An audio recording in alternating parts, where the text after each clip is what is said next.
Another day, another tattoo session na naman. Yan, bago tayo magsimula, kailangan muna natin humigop ng mainit na kape. Sana all. At syempre, hindi mawawala yung vape. Na aso-aso na po ng baba para okay.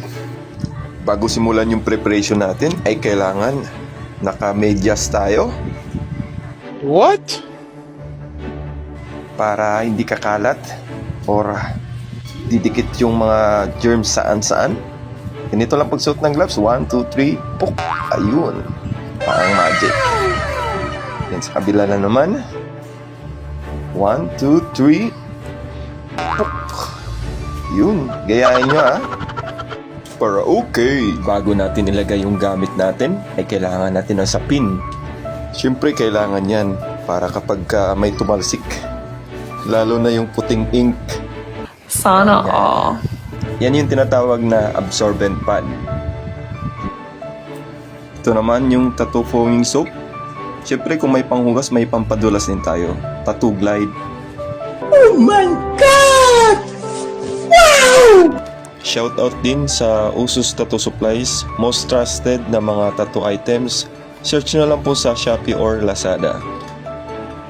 Ito naman ay yung sawsawan, lagayan ng ink. Yan yung crime na gagamitin natin, Red Dragon Cartridge Needle.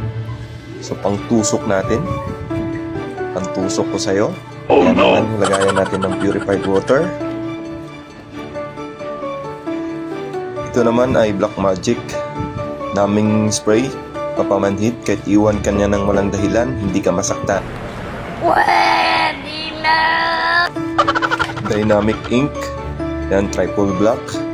So by the way, hindi po yan para sa printer Yan yung bilog-bilog man ay dyan natin shoot yung mga maliliit na tattoo ink bottle. Yan, ang purpose po niyan ay para maiwasan po na matumba yung bote ng ink at maiwasan na matapon kasi kapag natapon makalat po talaga. Shout out sa Arctic Ink Tattoo Supplies. Sa mga naghahanap ng quality tattoo inks, dito na kayo bumili. Ito ay stencil solution, ginagamit natin sa stencil para dumikit, mag-transfer yung stencil sa balat. At dito sa part na to ay binabalot natin yung armrest, patungan ng kamay. Yan. Bilis, di ba? Kung gusto niyo lang magpabalot, magpatato, sabihan niyo lang ako. Pag chicks, libre. Pero okay. Sana all. Dito naman ay higaan ni client ay kailangan natin linisan. At dito guys, magpiprint na tayo. Gagamitin natin yung thermal printer. Siyempre, may papel, stencil paper.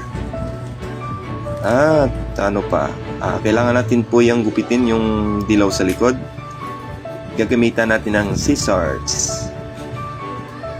Yung paggupit ay mag-iwan po tayo ng maliit para, ang purpose po nun, para may mahila yung printer. Kasi kapag tatanggalin mo lahat yan ay magkakagulo-gulo na.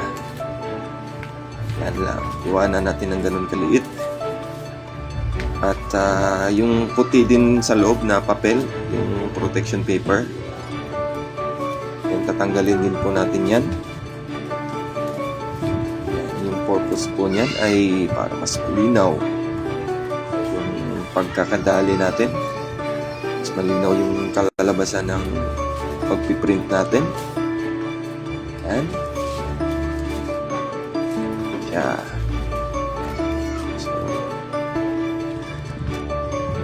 So yun. Siyempre, bubuksan natin. Hindi gagana yan kung hindi naka-on. Yan. Nakikita natin yung pag nagkulay green. Sasalpak na natin. Anong dapat isalpak? Pasok ko na ng dahan-dahan. Kapag naipasok na at lumabas na yung puti, good sign na po yan. Ayun! So kapag hinila na ni printer, automatic yan hinila kapag napasok natin ng maayos. So, dapat nakaharap yung papel or yung puti sa langit.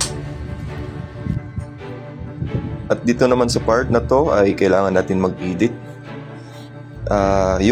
Yung reference po natin ay si Hades. Yan po yung nagustuhan ni client. Si Hades po pala ay isa sa Greek mythology. Siya po yung hari ng underworld. So, nandun po sila Zeus, sa langit naman si Zeus. Sa dagat naman si Poseidon, God of Seas. So, kung wala kayong ideya, pwede nyo naman i-search or i-google si Hades. Upper positioning lang po natin para maganda yung kalabasan. So, gusto ni client na mahaba yung tattoo. So, yung papel natin ay A4 lang. So, medyo maikli. Kaya kailangan natin dagdagan or i-excess po natin. So, kailangan natin ng 2 papel. Dito naman ay piprint na natin.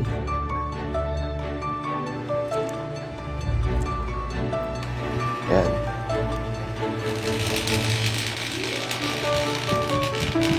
So, yung ginagamit ko po na printer ay po siya, Bluetooth. Nakakonect na po siya sa cellphone. Hindi po nakakating kailangan ng computer or kahit anong PC or laptop. Yan, diretso na po. Yan na po. So, since putol po siya, ay kailangan po uli natin mag-print ng isang pang papel. Yan, ginupit lang po natin para pagdugtungin kung ano yung kulang. Ganun lang po yung diskarte kapag masyadong malaki yung tattoo. Maraming salamat sa panonood at sana wala kayong natutunan. Peace out.